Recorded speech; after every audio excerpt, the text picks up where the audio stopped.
कि इन लोगों ने मणिपुर के लोगों के साथ इतना बड़ा विश्वासघात किया कि उनको मालूम था कि मणिपुर का सच सबसे ज्यादा उनको चुभने वाला है।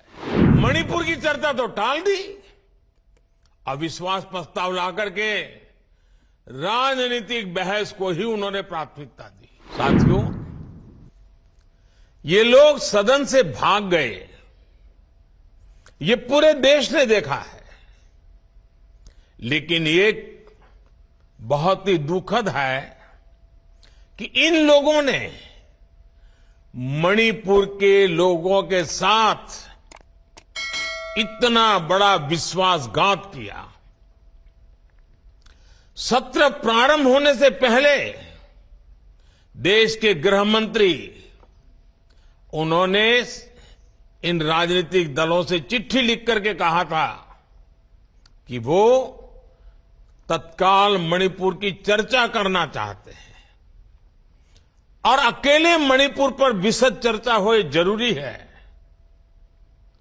इतने संवेदनशील विषय पर पक्ष विपक्ष में विस्तार से बात होती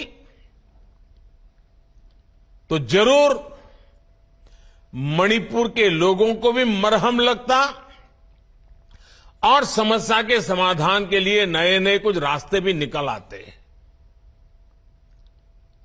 लेकिन ये लोग मणिपुर पर चर्चा नहीं चाहते थे,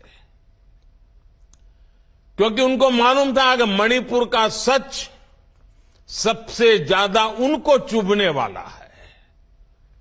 उनको मणिपुर के नागरिकों की उनके दुख दर्द की पीड़ा नहीं थी, परवाह भी नहीं थी।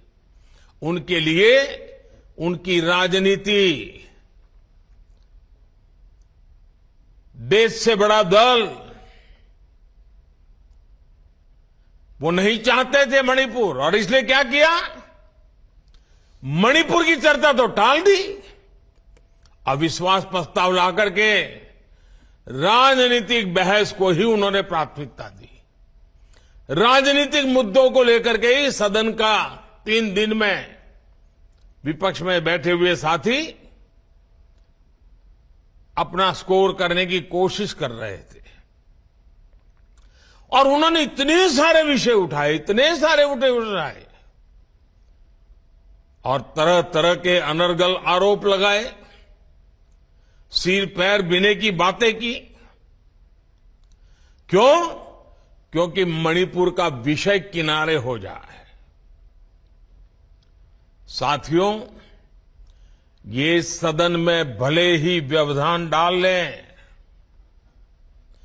लेकिन हम सभी भारतीय जनता पार्टी के कार्यकर्ताओं ने, हम सभी भारतीय जनता पार्टी के जनप्रतिनिधियों ने जनता के बीच जाकर के सच्चाई और उसको बहुत बारीकी से, सच्चाई के हर पहलू से तैयार होकर के लोगों के पास जाना ही जाना है।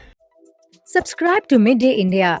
Get direct notifications on all our videos by clicking on the bell icon.